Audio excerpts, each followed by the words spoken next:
안녕하세요. 오블리 성형외과 김다은 원장입니다. 오늘은 지난번 코끝 이야기 연장선에서 귀염골만 사용한 무병물 코 수술의 장점에 대해 그리고 어떤 케이스에 잘 맞는가까지 같이 이야기해 보겠습니다.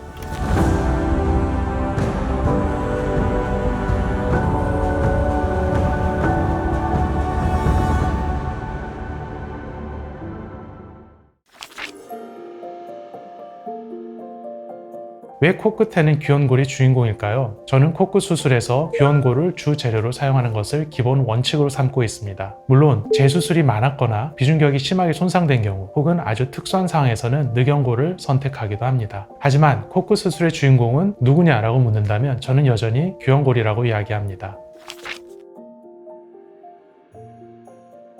코끝은 단단함보단 탄력이 중요합니다. 코끝은 얼굴에서 가장 자극을 많이 받는 부위입니다. 웃을 때, 말할 때, 표정을 지을 때마다 움직이고 손으로 무심코 만지기도 하고 잠잘 때 베개나 이불에 눌리기도 하고 일상생활 속 외상과 작은 충격에도 자주 노출됩니다. 그래서 코끝은 단단하게 만드는 구조는 오래 버티기가 어렵습니다. 과거에는 매드포어 같은 단단한 이물질로 코끝을 세워보려는 시도도 있었지만 비침, 돌출, 감염, 딱딱한 이물감 등의 문제로 인해 현재 코끝 성형에 단단한 이물질은 사용하지 않는 것이 원칙으로 자리 잡았습니다. 반대로 귀염골은 원래 코끝을 이루는 날개연골과 성질이 비슷하고 부드럽고 탄성이 있으며 움직임에 자연스럽게 적응할 수 있기 때문에 코끝의 특수한 환경에 가장 잘 맞는 재료라고 할 수 있습니다.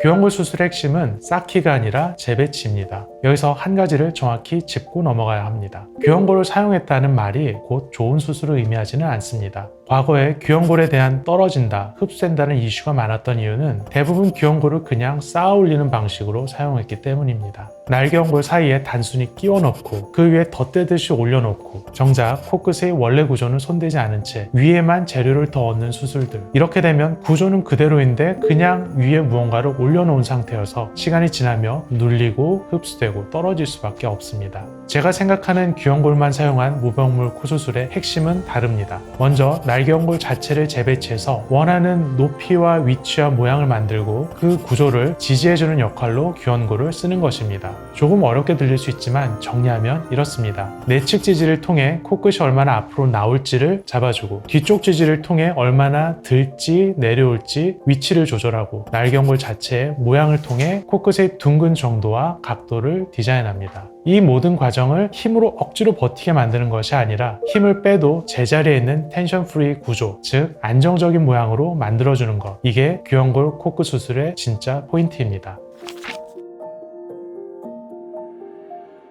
쌓는 귀염골과 지지하는 귀염골, 그래서 저는 이렇게 생각합니다. 단순히 귀염골을 끼워놓고 쌓아 올리기만 하는 수술, 오래가기도 어렵고 떨어짐과 변형의 이슈가 많습니다. 비중격 연골이나 늑연골로 길게 연장 이식을 해놓고 그 위를 귀염골을 살짝 덮는 방식, 딱딱한 기둥일 겉만 부드럽게 씌운 것에 가까워 탄력적인 코끝 구조의 보험과는 거리가 있습니다. 반대로 오블리가 말하는 귀염골 무병물 코수술은 코끝 날개연골을 재배치하고 그 구조가 흐트러지지 않도록 귀염골로 지지구조를 세워 코끝의 각도와 곡선, 콧등으로 이어지는 삼천적인 라인과 입체감을 섬세하게 조절하는 작업입니다. 다시 말해 원래 있어야 할 구조를 다시 세우고 그 구조를 귀염골로 보강하는 것입니다. 그래서 이 수술은 손이 많이 가고 시간이 오래 걸리고 수술자가 편하게 빨리 하기에는 솔직히 어려운 수술입니다. 그럼에도 불구하고 제가 이 방식을 고집하는 이유는 그렇게 했을 때 가장 자연스럽고 가장 내 것 같은 코끝과 가까워지기 때문입니다.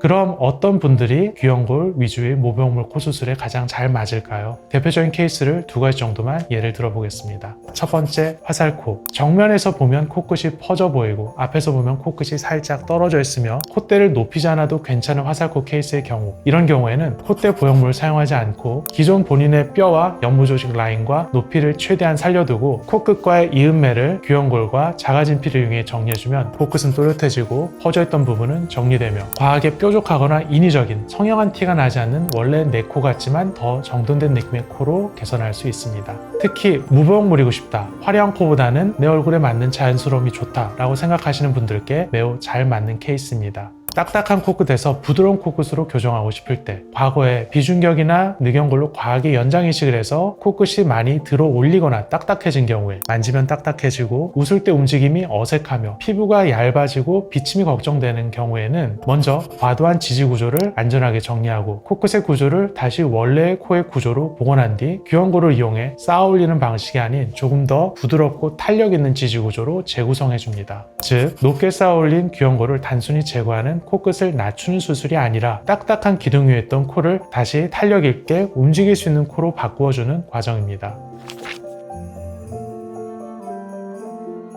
귀형골 코 수술의 장점은 원래 코끝을 이루는 날개연골과 성질이 비슷해 만졌을 때 자연스럽고 탄력 있게 유지해줄 수 있습니다. 웃거나 표정을 지을 때 표정과 자연스럽게 어울리며 움직이는 코를 만들 수 있습니다. 이물질을 사용하지 않기 때문에 비침, 돌출, 감염, 강한 이물감의 위험이 적습니다. 내 것과 같은 코, 수술한 티가 덜 나는 코를 원하는 분들께 잘 맞습니다. 코 성형을 하기 전에 저는 항상 안전을 해치지 않는 선에서 코끝의 탄력과 자연스러움을 최우선에 두고 꼭 필요한 상황에만 비중격과 늑연골 사용을 추가적으로 고민합니다. 결국 최소한의 자가재료인 귀형골만으로 만들 수 있는 가장 예쁜 코끝은 어디까지인지 그 지점을 정확하게 설계하는 것이 의사의 역할이라고 생각합니다.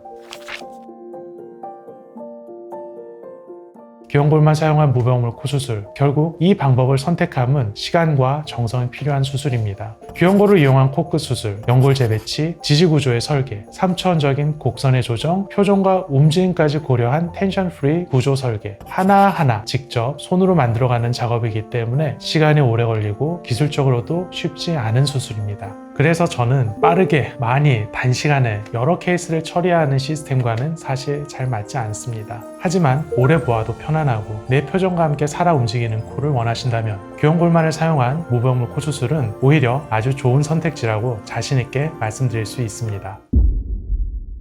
코끝은 단단함이 아니라 탄력이 중요한 부위입니다. 귀형골은 원래 코끝 연골과 성질이 비슷해 가장 자연스럽고 우리 몸에 제일 알맞은 재료입니다. 귀형골의 사용은 쌓기가 아니라 연골의 재배치와 지지구조의 설계가 핵심입니다. 귀형골만 이용한 무병물 코 수술은 조금 덜 화려하지만 가장 나다운 코끝을 원하시는 분들께 가장 알맞은 방법입니다. 조금 느리고 손이 많이 가더라도 그만큼 더 정성스러운 코 수술을 하고 싶습니다. 수술은 운이 아닙니다. 지켜야 될 의무와 원칙, 오블리 성형외과 김다원 원장이었습니다. 감사합니다.